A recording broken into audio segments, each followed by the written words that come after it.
গুরুত্বপূর্ণ একটি বিষয়। আমরা জানি যে পৃথিবীব্যাপী একজন বলা যায় যিনি গণক, এবং এই গণকের গণনা এতটাই নির্ভরযোগ্য অনেকে মনে করছে বিভিন্ন নিউজ পোর্টালে সেটা নিউজ হচ্ছে। বাবা ভাঙা নামে একজন নারী হঠাৎ প্রাকৃতিক দুর্যোগের কারণে তিনি দুটি চোখ হারিয়ে ফেলেন। এই হারিয়ে ফেলার পর থেকে ওনার ভিতরে একটা অভূতকর একটা পরিবর্তন সাধিত হয়, এবং দেখা যায় যে বাবা ভাঙা সে কিন্তু আমাদের দেশেও না, একজন নারী, তার বিভিন্ন ভবিষ্যৎবাণী কেমন যেন মিলে যাচ্ছে। তাহলে ভবিষ্যৎবাণী কি পৃথিবীর কেউ জানে? ভবিষ্যৎবাণী একমাত্র আল্লাহ রাব্বুল আলামিন জানেন। অন্য কেউ ভবিষ্যৎবাণী সম্পর্কে, ভবিষ্যতের জ্ঞান সম্পর্কে কেউ কিছু জানে না। নবী সাল্লাল্লাহু আলাইহি সাল্লাম বিভিন্ন সিমটম বলে গিয়েছেন। বাবা ভাঙার 1996 সনে তিনি মারা যান, অথচ সেই সময়ের করা বিভিন্ন ভবিষ্যৎবাণী 2025 সম্পর্কে তিনি বলে গিয়েছিলেন এই 25 সাল হবে তৃতীয় বিশ্বযুদ্ধের বৎসর, এবং সেই তৃতীয় বিশ্বযুদ্ধের পূর্বে এই পৃথিবীতে ইরানের সঙ্গে ইসরায়েলের যে লড়াইটা হবে এটাও তিনি ইঙ্গিত দিয়েছেন। এর আগে ইসরায়েলে যে দাবানল জ্বলে উঠবে সেটাও তিনি কেমন করে যেন একটা ইঙ্গিত প্রদান করেছেন। এরপরে ক্যালিফোর্নিয়ায় দাবানল জ্বলে উঠবে সেটাও তিনি ওনার ভবিষ্যৎবাণীতে নিয়ে আসছেন। তো এই জাতীয় ভবিষ্যৎবাণীগুলো যখন হঠাৎ করে আমরা যখন মনে করি অথবা দেখি, দেখার পরে যখন মিলে যায়, তখন আমরা সবাই মনে করি যে মনে হয় উনি ভবিষ্যতের জ্ঞান জানে। আসলে ভবিষ্যতের জ্ঞান আল্লাহ রাব্বুল আলামিন ছাড়া কেউ জানেন না। তবে অনেক সময় কোনো ব্যক্তি এমন হতে পারে দুষ্ট চক্রের বিভিন্নভাবে সহায়তা নিয়ে, দুষ্ট জিনদের সহায়তা নিয়ে তারা বিভিন্ন তথ্য বলতে পারে। যেমন আমরা এখন সিমসাং কার্টুন দেখতে পাই, যে সিমসাং কার্টুনের ভিতরে এমন অনেক ভবিষ্যৎবাণী করা হয়েছে যেটা 10 বছর পরে বাস্তব হয়েছে। হুবাহু যেভাবে দেখানো হয়েছে হুবাহু সেইভাবে সেটা প্রতিফলিত হয়েছে। তো এই জাতীয় ঘটনাগুলো যখনই ঘটে আমরা মনে করি যে কেউ গায়েবের জ্ঞান জানে। এটা হচ্ছে দুষ্ট চক্রের আরও একটি ভয়াবহ ষড়যন্ত্র। সারা পৃথিবীর দাজ্জালি মিশনের সবচেয়ে বড় চ্যালেঞ্জিং ষড়যন্ত্র হচ্ছে এটি, যে তারা বোঝাতে চায় যে তারা সব কিছু জানে, আগাম তারা বলে দিতে পারে। এই বিষয়টি তারা ছড়িয়ে দিয়ে আমাদের ঈমানকে তারা প্রতিনিয়ত নষ্ট করছে। এজন্য আমরা পরিষ্কারভাবে বলতে চাই, মান আতা কাহিনান আও আররাফান ফাসাদ্দাকাহু বিমা ইয়াকুল ফাকাদ কাফারা বিমা উনজিলা আলা মুহাম্মদ সাল্লাল্লাহু আলাইহি ওয়াসাল্লাম। কেউ যদি এমনটা মনে করে যে কোনো গণক, সেটা বাবা ভাঙা হোক, সেটা পৃথিবীর অন্য কোনো ব্যক্তি হোক, সেটা অন্য কোনো ধর্মাবলম্বী ব্যক্তি হোক, পৃথিবীর কোনো ব্যক্তি কোনো ভবিষ্যৎবাণী বলে দিতে পারে, এটা যারা মনে করবে, নবী আলাইহিস সালাতু ওয়াস সালাম বলছেন ফাকাদ কাফারা বিমা উনজিলা আলা মুহাম্মদ সাল্লাল্লাহু আলাইহি সাল্লাম। ওই ব্যক্তি কেমন যেন মুহাম্মদ সাল্লাল্লাহু আলাইহি ওয়াসাল্লামের আকাশচুম্বী কোরআন এবং নবীজি সাল্লাল্লাহু আলাইহি ওয়াসাল্লামের উপরে নাজিলকৃত এই কোরআনের পরে নবীজির মান শান ইজ্জতকে নষ্ট করার জন্য যথেষ্ট কাজ করলো, কারণ সে কোরআনের বিরুদ্ধে দাঁড়ালো। সুতরাং বাবা ভাঙা সহ এই পৃথিবীর আরও যত এরকম জ্যোতির্বিদ অথবা গণক আসবে অথবা আধ্যাত্মিক কোনো ব্যক্তি কিছু বলবে, সেটা বিশ্বাস করা যাবে না। যেমন বাবা ভাঙা একটি কথা বলেছেন যে এই পৃথিবী শেষ হবে প্রায় 5076 সনে। আজকে কিন্তু 2025 সাল চলছে। 5076 সনে এই পৃথিবী ধ্বংস হবে, এবং ধ্বংসের কারণ হিসেবে তিনি বলেছেন যে এই ধ্বংস হবে প্রাকৃতিক দুর্যোগের কারণে। প্রাকৃতিক বিভিন্ন দুর্যোগ, এই দুর্যোগের কারণে এই পৃথিবীটা ধ্বংস হয়ে যাবে। তো এইরকম অনেক উদ্ভট কথাও তিনি বলেছেন যেগুলোর কোনো সত্যতা মিলেনি। কিছু বিষয় হঠাৎ করে মিললেই আমরা তাকে যদি গণক বলে মনে করি অথবা মনে করি সে যেটা বলছে সেটাই হবে, এই জাতীয় কথা বললে এটা আমাদের ঈমান নষ্ট হয়ে যাবে। কাজেই আমি মিডিয়ার প্রতি আমি এই বিষয়ে সজাগ থাকতে বলবো যে সব কিছু আকাশ প্রযুক্তি অথবা বর্তমান সভ্যতা, এই সেকুলার সভ্যতায় সকল কথা বিশ্বাস করে এটা প্রচার করা যাবে না। এটা প্রচার করার মধ্য দিয়ে মুসলমানদের ঈমান ধ্বংস হয়ে যাবে। আল্লাহ তাআলা আমাদেরকে বোঝার তৌফিক দান করুক। আসসালামু আলাইকুম ওয়া রাহমাতুল্লাহি ওয়া বারাকাতুহু। যে দাজ্জাল আসার আগে আসলে 3 বছর কি ঘটবে? দাজ্জাল হচ্ছে কিয়ামতের একেবারে বড় আলামত, যে আলামতগুলো প্রকাশিত হওয়ার পরে মানুষ আর সময় পাবে না। পুতির একটা মালা থেকে দানা পড়ে গেলে একটার পর একটা যেভাবে পড়তে থাকে, এইভাবে একটার পর একটা একটার পর একটা একটার পর একটা পড়তে থাকবে। মানুষের হাতে আর কোনো সময় থাকবে না। দাজ্জাল আসার আগে পৃথিবীতে বেশ কিছু সিমটম দেখা দিবে। এই পৃথিবী উত্তাল হয়ে পড়বে। হাত্তা তুরাল আরদু দামান, সারা দুনিয়াতে বিভিন্ন প্রান্তে মুসলমানেরা মার খাবে। ওয়ায়াকুন আল ইসলামু গরিবা, পৃথিবীতে এমন অবস্থা হবে যে মুসলমানরা সবচেয়ে দুর্বল হবে। এরপরে আল্লাহ রাব্বুল আলামিন মুসলমানদেরকে সফল করবেন, শক্তিশালী বানাবেন ইমাম মাহদি আলাইহিস সালাতু ওয়াস সালামকে পাঠিয়ে। উনি যখন আত্মপ্রকাশ ঘটবে ওনার 40 বছর বয়সে, এরপর মুসলমানরা শক্তির একটা জায়গায় আবির্ভূত হবে।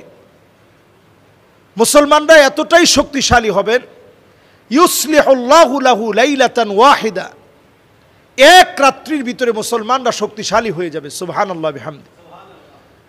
এর পরের বিষয় হচ্ছে মাহদি আলাইহিস সালাতু ওয়াস সালামের 6 বছর পরে দাজ্জালের আত্মপ্রকাশ ঘটবে। দাজ্জাল যখন এই পৃথিবীতে আসবে, অবস্থাটা এমন হবে, তার আগে দাজ্জাল আসার আগেই আল্লাহ রাব্বুল আলামিন শেষ সময়টা এমন হবে, ইন্নাল্লাহ আজ্জা ওয়া জাল্লা লাম ইয়াবআসু নাবিয়ান ইল্লা হাযযারা উম্মাতাহু দাজ্জাল। এমন কোন নবীকে আল্লাহ তাআলা পৃথিবীতে প্রেরণ করেননি যেই নবী আলাইহিস সালাতু ওয়াস সালাম তার স্বীয় কওমের লোকদেরকে দাজ্জালের ব্যাপারে বোঝাননি।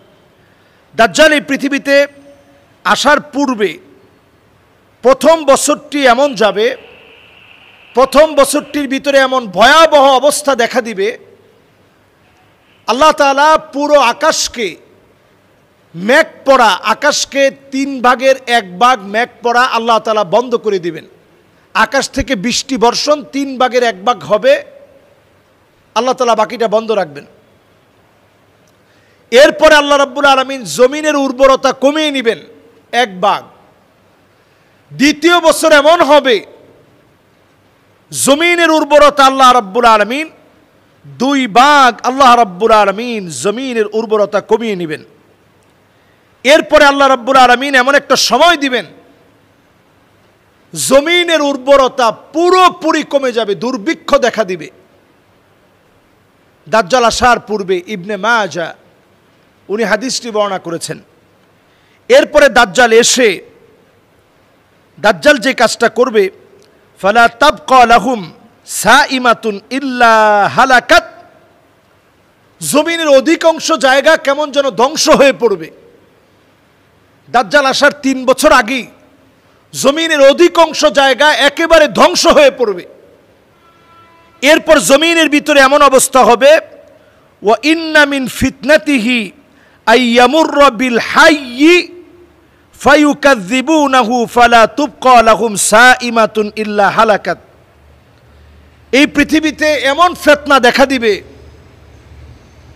মৃত ব্যক্তিকে যদি দাজ্জাল বলে যে তুমি জীবিত হয়ে যাও, দেখবেন জীবিত হয়ে যাবে। বর্তমানে এই বিষয়গুলোকে একেবারে হালকা করার জন্যে এআই প্রযুক্তি ব্যবহার করা হচ্ছে।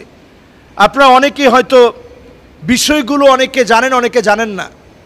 এবং দেখবেন ড্রোনের মাধ্যমে শূন্যস্থানে বিভিন্ন এলিয়ন দেখানো হচ্ছে। এগুলো কিন্তু জিনদেরই বিভিন্ন আকৃতি, এলিয়ন বলে এগুলো হালকা করা হচ্ছে। দুষ্ট জিনদের বিভিন্ন আকৃতিকে এলিয়ন বলে এখন চালিয়ে দেওয়া হচ্ছে। এরপরে আসুন, দাজ্জালের 3য় বছরটা এত ভয়াবহ হবে, চতুর্দিকে দুর্ভিক্ষ লেগে যাবে। হাদিসের ভিতরে আসছে, ওয়া ইন্নাহু লা ইয়াবকা শাইউম মিনাল আরদ ইল্লা ওয়াতাআহু ওয়া যাহারা আলাইহি ইল্লা মক্কা ওয়াল মদিনা লা ইয়াতিহিমা মিন নাকাবিহিমা।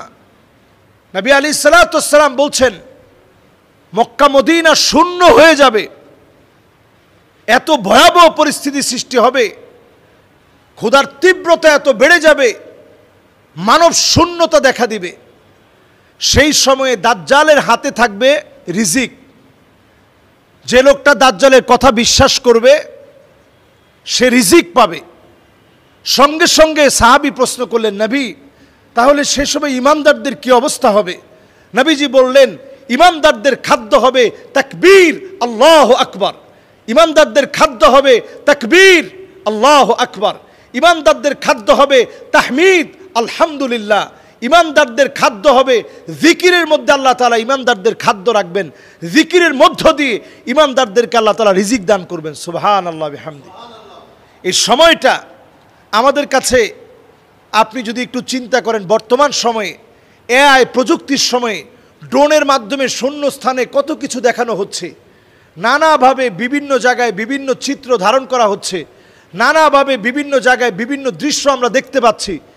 এমনকি আমরা চ্যাট জিপিটি, এই চ্যাট জিপিটির ভিতরে কিছুদিন আগেও তাকে প্রশ্ন করলে যে সবচেয়ে ভালো ধর্ম কোনটা, চ্যাট জিপিটি সে জবাব দিয়েছে, আমি যদি কোনো মানুষ হতাম তাহলে আমি ইসলামকে বেছে নিতাম।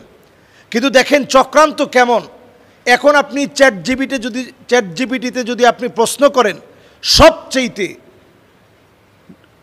সবচেয়ে শ্রেষ্ঠ ধর্ম কোনটি, চ্যাট জিপিটি সে উত্তর দিবে যে আমি হচ্ছি একটা রোবট, আমি তো একটা মেশিন, আমি তো ধর্ম নিয়ে কোনো কথা বলতে চাই না। তার মানে প্রত্যেকটা জায়গায় সুকৌশলে তারা আপনাদের মন, মাইন্ড, সেট আপ সবগুলোকে নিয়ে নেবে। আপনি ইউটিউবে যা দেখতেছেন আপনি দেখবেন ফেসবুকে ঠিক তাই আসছে। এমনকি অনেক সময় আপনি দেখতে যাচ্ছেন না, ফোনে আপনি সাথে রেখে আপনি হয়তো আপনার বন্ধুর সাথে বলছেন যে আসলে আমার বুকটা ব্যথা করতেছে, আসলে ডাক্তার দেখানো দরকার, এরকম কথাবার্তা চালাচ্ছেন।